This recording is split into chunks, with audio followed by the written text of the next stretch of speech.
Welcome to the Real Estate Pros Show, where we interview real estate investing professionals from coast to coast, as well as the service providers that serve the real estate investing industry.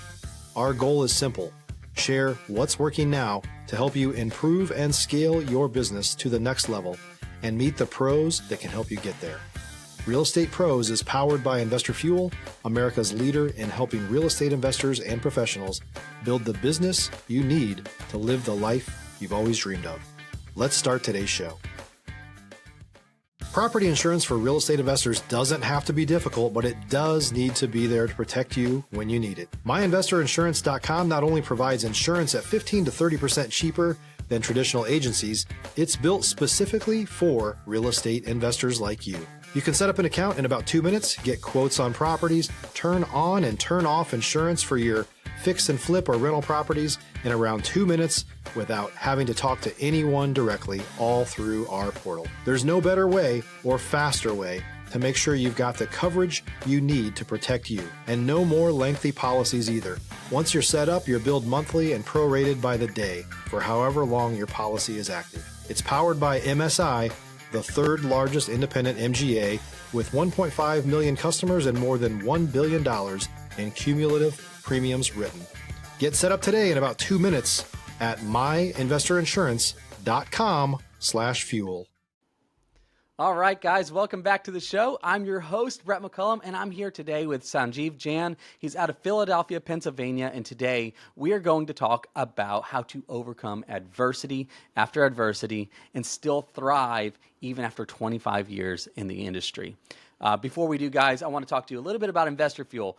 At Investor Fuel, we help real estate investors, service providers, and real estate entrepreneurs to 5X their businesses to allow them to build the businesses they've always wanted and to allow them to live the lives they've always dreamed of.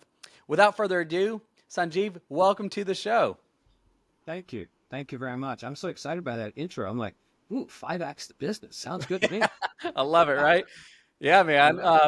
Well, hey, enough about kind of me. We've talked a lot off, a little bit. I really am, man. I'm so excited to introduce people to you. In the few minutes we've had pre-show, I think I want to be best friends with you already. Well, thank you. Yeah, man. So what me do? That's awesome. Hey, can you do us a favor? Catch us up to speed a little bit. Who are you? Give us some background. Sure, How did you get into real estate? That sort of thing. I'd be happy to. Now, something that I sometimes do when I speak before audiences is I start talking with my Indian accent, because I was actually born in India, but my parents came here when I'm 2.5 years old. And sometimes when people don't hear me talk like this, they feel a little bit uncomfortable and a little bit confused. So sometimes I just talk in a way that people can say, oh, now he sounds normal. No But way. the reality is my parents came to this country when I was 2.5 years old. I grew up in Seattle, Washington, and the Cliff Notes version, actually, I just realized much of your audience probably doesn't even know what Cliff Notes are. Right? Before the internet, there were these things called Cliff Notes, and that's how you got summaries of books. Anyway. And that's how I got caught cheating on a test before, was Cliff Notes. Right. So I never read the Cliff Notes, but I heard that they exist. Anyway, so I'm 59 years old. I grew up in Seattle, Washington. I did my undergrad there. I got a bachelor's degree in accounting as well as in business administration. And then I went to Carnegie Mellon and did a quantitative skills program. And then I went to University of Texas at Austin, and I got my MBA in marketing and finance from there. I've worked in corporate America at the headquarters for different times, sometimes very short time frames, but Hewlett Packard, Hallmark Cards in Kansas City. I worked at Whirlpool Corporation in Michigan. I have also worked for an oil company in the Midwest called Clark. And then I actually came out to Philadelphia. Sunoco, the oil company, recruited me out here. And that's how I actually came to Philadelphia in 1998. I was married for 20 years. I have 2 beautiful girls. They're awesome. Children that are my biological daughters, and then I have 1 bonus child, Kia, that I think of also as my daughter, and I'm married to the most perfect person for me. Becky is my wife, and we've been together about 10 years. So that's my summary. How about that? Man, Stop living on an island and join the #1 mastermind in America for professional real estate investors. Investor Fuel is a community of hundreds of the nation's top investors working together to build stronger businesses and better lives. In addition to the amazing community of real estate investors acting as a board of advisors for one another, Investor Fuel members have access to 100% funding on purchase and repairs for our members only, a health insurance program, and benefits and discounts that more than pays for the membership of most of our members, meaning it's actually costing you money to not be a member of Investor Fuel. If you're looking to scale your business and build a business that allows you to live the life of your dreams, please visit investorfuel.com today and book a call with our team. you've had a couple of lives, it sounds like. Feels like it. I'm living my Yeah, best that's life. amazing. What a cool. And I what a really cool first got background. into real estate in 2000. I mean, I had owned I can't say that I've been in real estate. Oh, I started in 2000. I had a investment property in Seattle that I bought with my brother. I had a triplex in St. Louis, and I've had a single family house in Chicago. But really, I got into real estate, what I'd call it, investing in 2000. In 2000. Okay. So you eventually, you said, what did you say? Hallmark, HP, all that. And then you get into oil, which brings you ultimately to Philadelphia, where you're at today, correct? That's correct. Yeah. Okay. So how long were you, before you started into, like, let's call it as an investor, okay? Were you doing the working full time and investing on the Oh, yeah. side? Like, how did that go? Yeah, I call it dropping a ski, Yeah. if you're into water skiing. So, yes, I had my full-time job and I was skyrocketing in my career just to be, Mm. I was skyrocketing. I got promoted and then promoted again and doing fabulous. And I actually submitted my resignation when I got offered another promotion to be head of training and development for the entire company. No My way. last job at Sunoco, I was director of e-commerce, which was an awesome opportunity. And some of your folks probably don't remember, but way back then there was this thing called the dot-com boom, Yeah. and I was right in the heart of that, working for what was called Old Economy Company at that time. And then sometimes people just go, "Wait, but how'd you really get into it?" So I did this seminar that had me. It had nothing to do with real estate, and it had me open up my eyes to what do I really want. And then from there, someone introduced me to this book. Joe Kearney, I used to work with him at Sunoco, and he said he read this book called Rich Dad Poor Dad Yeah. by Robert Kiyosaki. I was like, Yeah. oh, okay. Well, mostly I don't read books. I mean, I read textbooks and all that, but I'm not a reader. Right. I am now, by the way. I've read lots of books. I love reading books. And as I was reading Rich Dad Poor Dad, the version back then at page 65 got into what are assets and liabilities. Yep. And one of my degrees is in accounting. And I said, and it just blew my mind. I'm like, what? No one ever taught me this. You mean, according to Robert's explanation of it, is assets are something to put cash in my pocket and liabilities are something to take money out? I'm like, wow, that's Clicks, right? Yeah. extraordinary.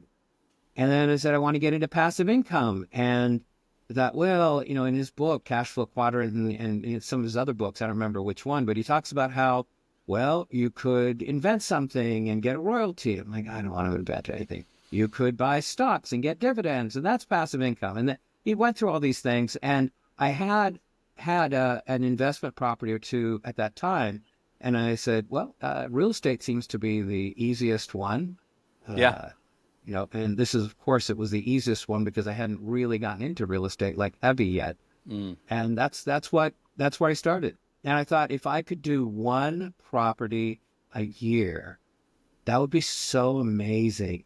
Yeah. And I set a goal for myself. And that has been a key for a lot of things that I've accomplished. It's usually from some kind of a goal or a dream that I create. And the goal that I created originally was I wanted a property that would cash flow positive and it would contribute. I think the math was about $800 a month in positive cash flow so that I could buy my BMW M Roadster convertible and it would cover the cost of the car, the gas, insurance, and maintenance and everything.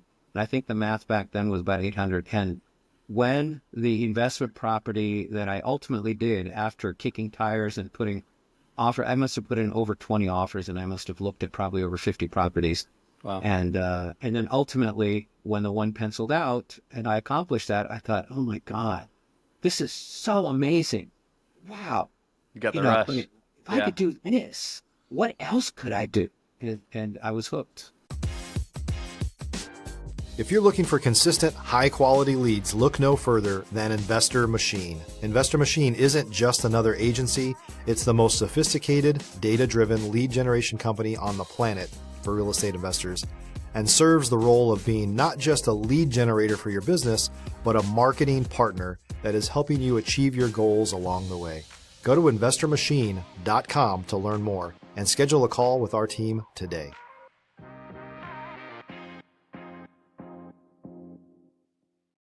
Yeah, I bet. That's how a lot of us started. I think a lot of us have a similar origin story, Rich Dad Poor Dad, and I was, before I got into it, so I was doing a lot already, and my wife was just still kind of like, I don't know, on the fence. And then she read Rich Dad Poor Dad, and man, that's really cool. So you're working corporate America, you're on the rise, you're doing all, you're effectively you're crushing. It's the dream, right? The American dream at Working that my point. butt Like you're off. doing Yeah, it. it was. Working my butt off. I don't know, but I mean, see, the thing that most people don't take responsibility for, I'll just share with you, Brett, and I've rarely found people that do take this responsibility, is God gives, I have a strong Christian faith, so you'll hear me mention God a few times, and I respect whatever it is that someone practices. And if you don't practice anything, look, if you don't take anything away from this, find something to practice, okay? Yeah. I happen to have a strong Christian faith. It's worked for me, so I'm sticking with it. And the thing is that we,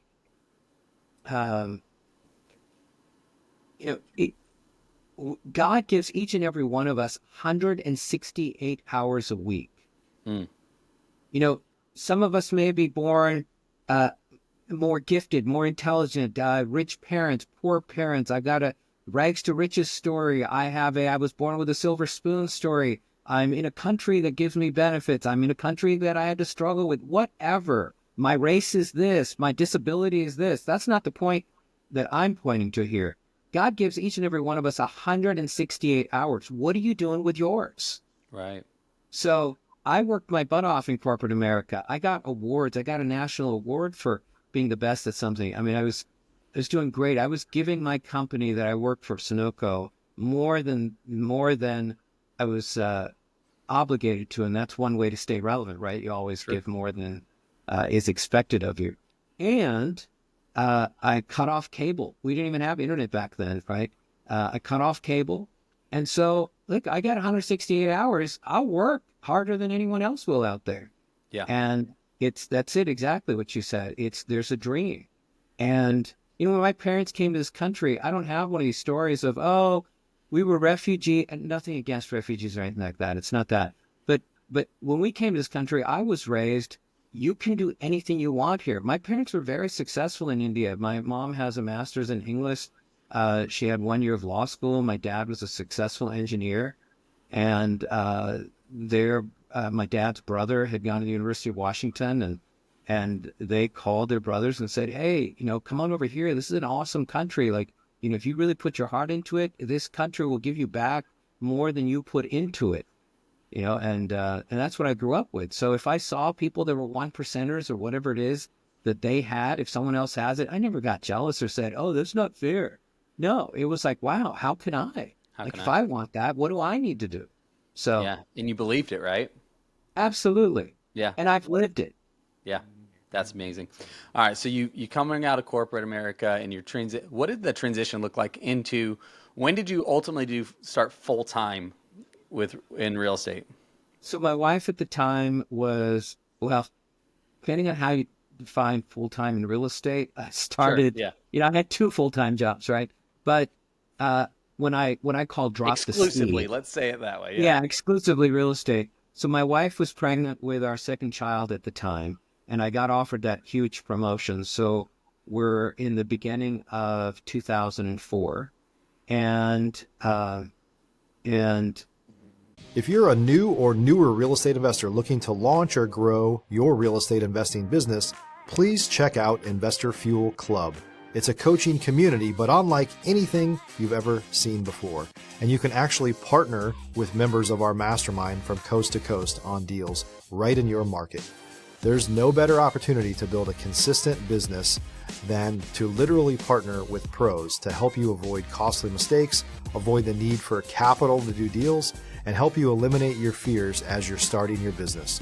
Learn more about Investor Fuel Club at investorfuel.com/club. And I talked with her and I said, listen, if I stay, I'm going to love this opportunity. I'm going to thrive in it. And we'd already hired one employee that was working for us. And I said, but what about if I leave the safety, quote, safety, Right. corporate America and give it a go? Like this would be the time, right? And I did.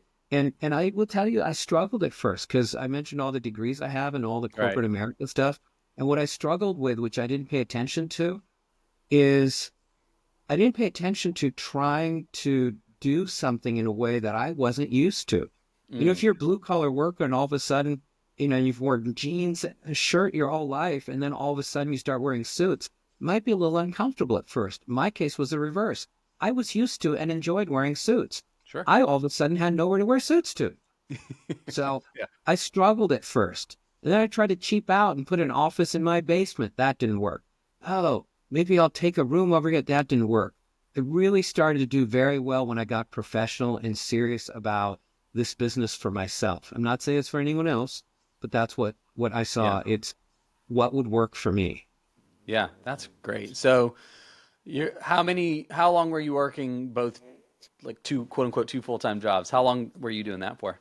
Sure. It was about almost 4 years. It Yeah, was a little that's right. over 3.5 years, burning the candle at both ends and had pretty much no social life.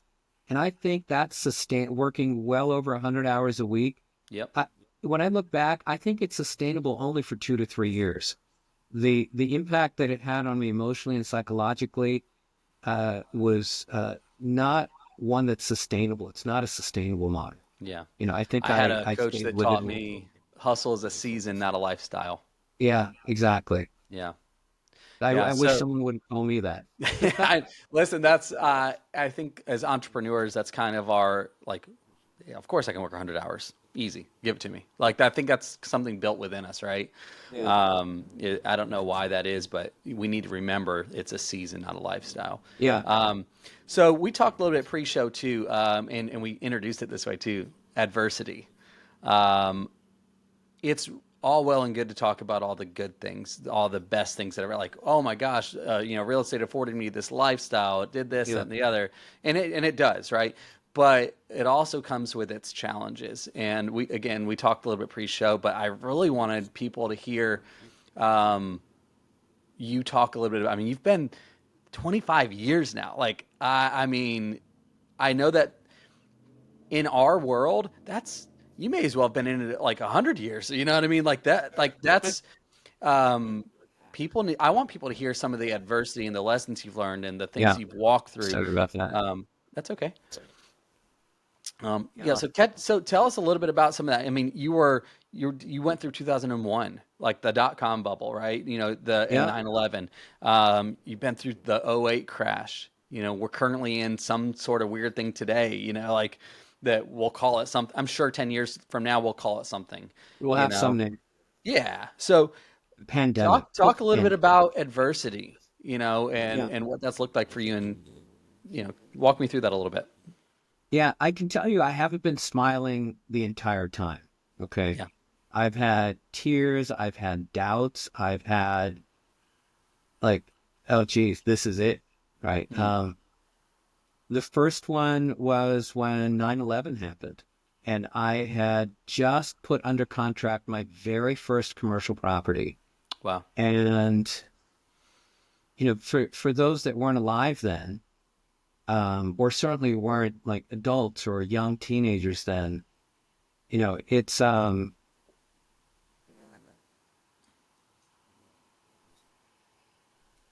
was a scary time. Mm.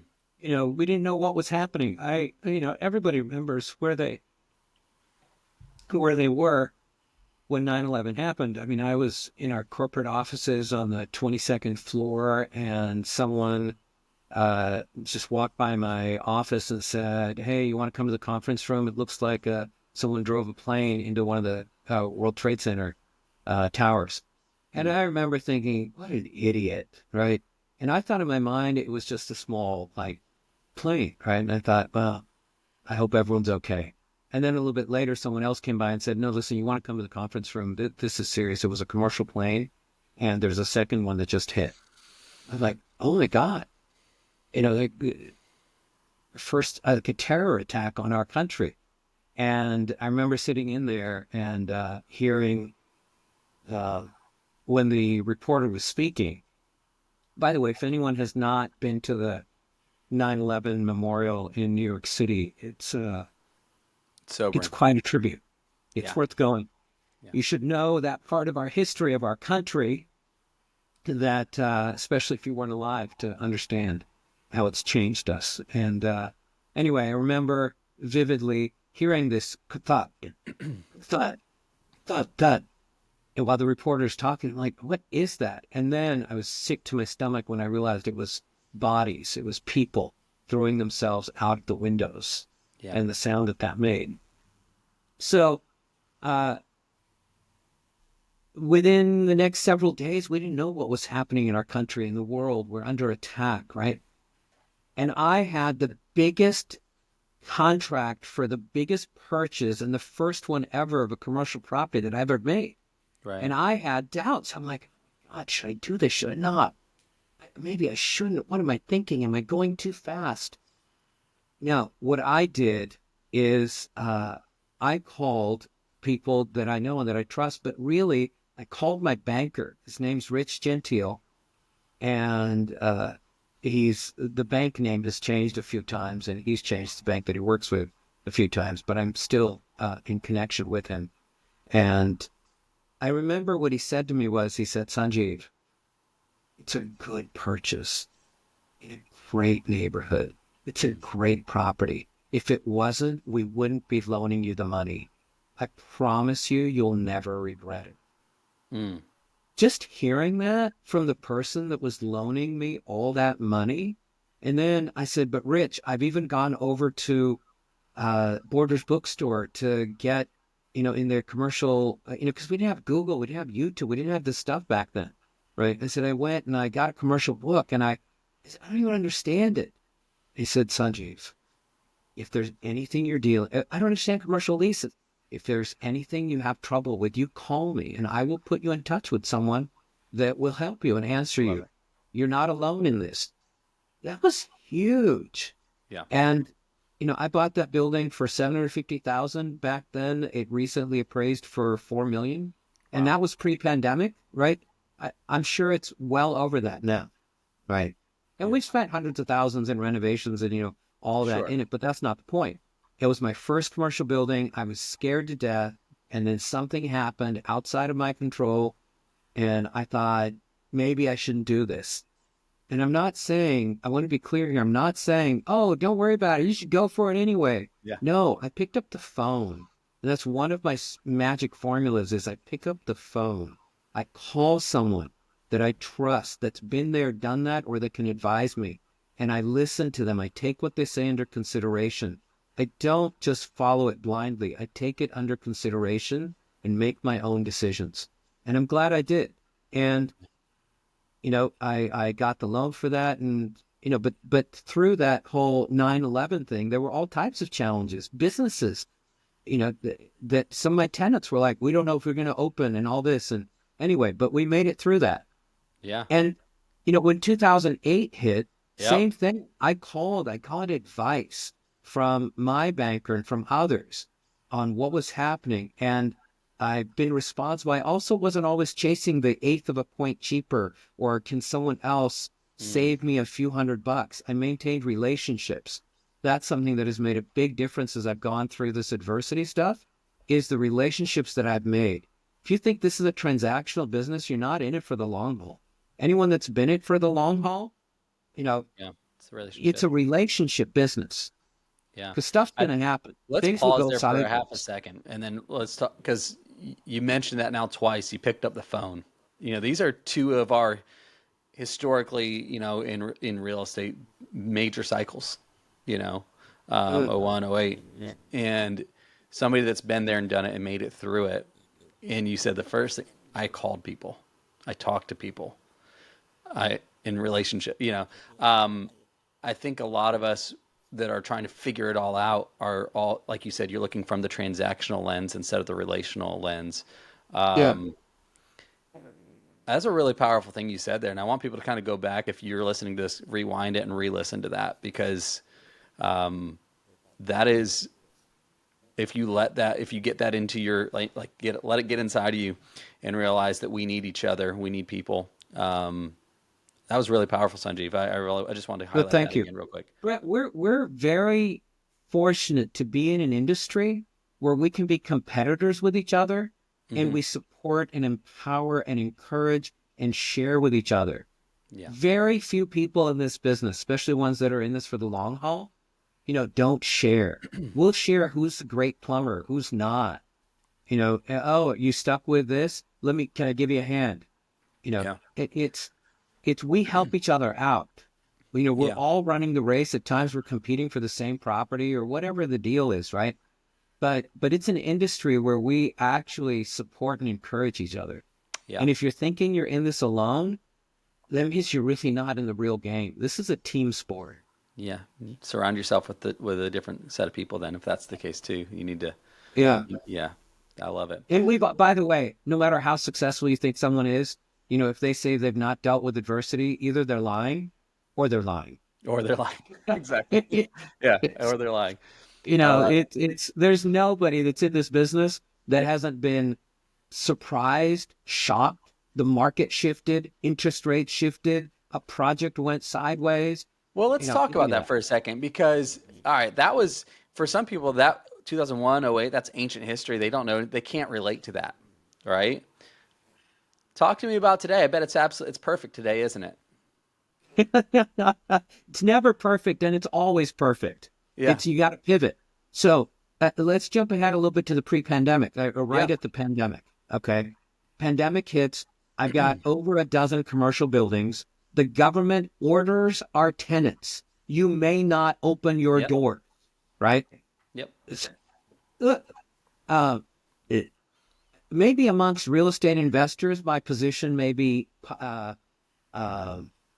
respected. Mostly amongst the general population and tenants, my position is probably not respected, which Right. is my lease is my lease. And this is what I told my commercial tenants. And this is after having been through this journey with these other times, like 2008 to 2012. That's about when I really struggled and thought I'd lost it a couple of times. And I mean, I could spend a whole time on just any one of those stories and how it went. But it's getting calls from tenants, and I'm kind, but I'm professional and firm, Sure. is no, the lease is the lease and I expect you to pay. There's no one helping me. There is no government money. I don't have government-backed loans. There's nobody that is helping me. I'm not getting any money from anywhere. PPP doesn't apply to me, et cetera. And some of them I think one of the commercial tenants took almost a year.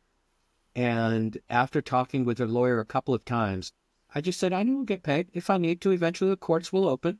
And when they Hmm. open, I will file. And when I file, she's personally guaranteed this loan. So I know I'll get paid. It'll take Hmm. me time. Fortunately, my other commercial tenants are paying. Or then Yeah. I negotiated with some for early terminations. And then I got people in, right? So, Yeah. and I had great properties. But here's the thing. We had all these offices that we converted to apartments because all of a sudden I had a great reputation for counselors and psychiatrists. Guess Hmm. what? They can't come in. They can't come in. They can't get customers. They can't get customers that can come in. They can't run their business. And their thing was, how are we supposed to pay you? And some of them we let out early and we converted them. Right. And what I didn't expect at that time, and we started buying. We bought millions of dollars of properties early on in that pandemic. And what we didn't expect was prices were going to skyrocket a little bit later, the inflation Yep. that we dealt with. And then we refinanced almost all of our portfolio. When we're talking about high inflation and interest rates that are, low, right? Yeah. Homeowners could buy 2-3%, but commercial, we could get 4%, 30-year fixed when inflation is 7%. It was a perfect storm for some of it. And that's what I'm going to say is looking to see what makes sense and what affords us a great opportunity now, because Right. that changes. Right now interest rates are higher. They're double for some people that Yep. are in this business. They're like, oh my God, the interest rates are so high. I just wait till they come down.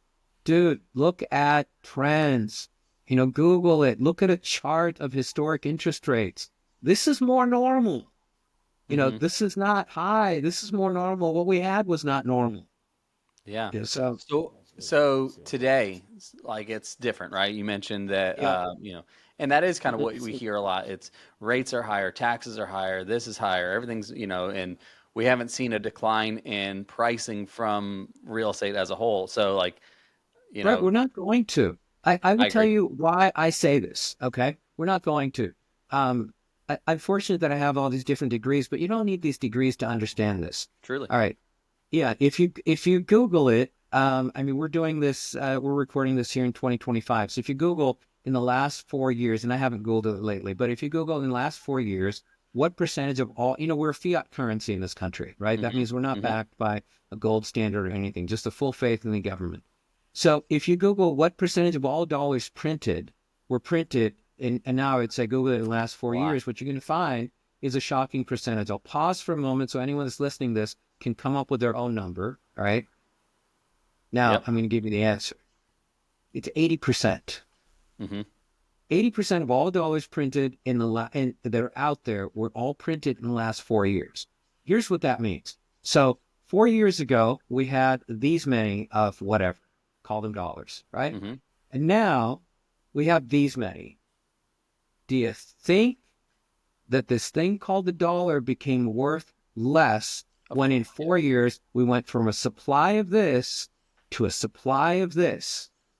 Correct. Yeah, it's basic supply demand. Yep. And the value of the dollar, how we measure it, is it's dramatically less. And all these games are being played to try and manage it. But real estate is something that has real tangible value. And that's going to either hold or continue to go up because it's got to get caught up. It's got to get caught up with what the dollars are out there. So it's just understanding some fundamental basics like that. So would you today, right? Um, you have the beautiful ability to look back and go, I made it, right? For a lot of people, this is their first market cycle. Okay. What advice would you give that person going through that right now? Uh, Cash is king or queen. Mm, Okay. Cash is powerful. Even if you got to pay a higher interest rate to keep some cash with you, okay, like don't try to pay down things. You want to preserve cash. There are always opportunities in every cycle. Uh, where I messed up is where I didn't look at fundamentals. In 2008, the only properties, I don't remember what our portfolio size was then, right? Now we're at over 250 doors. But the only properties that I was nervous or hurt in or scared of were the ones that I bought for ego. yeah. I bought them for ego because I can. I'll catch it up in the capital appreciation. So what if I lose a few $100s a month here on cash flow? I'll make more money on this. The fundamentals can, what do they say? Style never goes, or style. What is it? Classic stuff never goes out of style, Right. right? There's trends. Um, and that's what I'd say is depending on what you're getting into, if you're in the get rich quick game, make sure that you really keep an eye on when do fundamentals shift. Because if you're in the get rich quick game, which I'd call sometimes it's wholesaling, right? It's a shorter time frame, so you've got a little bit more safety there. But if you're in the flipping game, You want to really watch. Do fundamentals change? Interest rates are skyrocketing up. Guess what? That house, if you're flipping and you're looking for that retail buyer, are they all of a sudden going to go, well, I'm slamming on the brakes, I'm slowing way down. Okay, interest rates are declining. Oh, people are jumping in to buy. It's stuff like, have you paid attention to the costs? Costs skyrocketed. You know how many people got, like, they lost their shirt? You know, our numbers are big in this business, but our margins are small. Right. It's Yeah. so it's paying attention to those fundamentals. And I just realized I'm talking and talking. I don't know if I'm answering your question, Brett. No, you're doing great. This is great. Well, I do want to try to transition a little bit, Yeah. like towards, because we're kind of running a little close on time here. Um, we also talked pre-show on this, and I wrote it down. And I thought it was really powerful. You mentioned that you feel like you're just getting started, and Sanjeev, We you've been are. 25 years into this, and we said the word, and I really loved it. You're dreaming.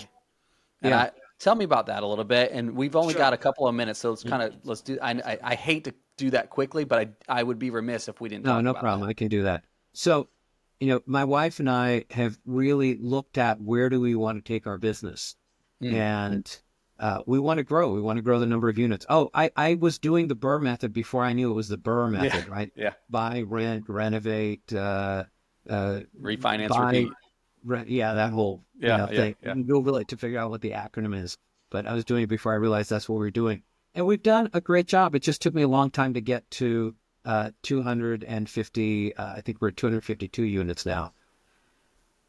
But we actually want to get to over 1,000 units. And how we're going to do that is we've got to get into small to medium-sized apartment buildings. Love it. So just since last November, Becky, my wife, and I have looked at, we're like, yeah, we want to grow our units. We want to get to 1,000 units. And mostly I've done this by ourselves and banks. And now we're having to learn, how are we going to, how can we structure this as a syndication where we can bring people in? And we haven't started yet, but it's going to be asking people, hey, do you want to invest cash with us? And we're in it for the long haul, right? And looking for people that then have cash that they'd like to put in safe and secure investments like multifamily real estate, which is what we're going to get into. So I'm 59 years old. I'm clear I've got at least a good solid 10 years in me, and maybe more.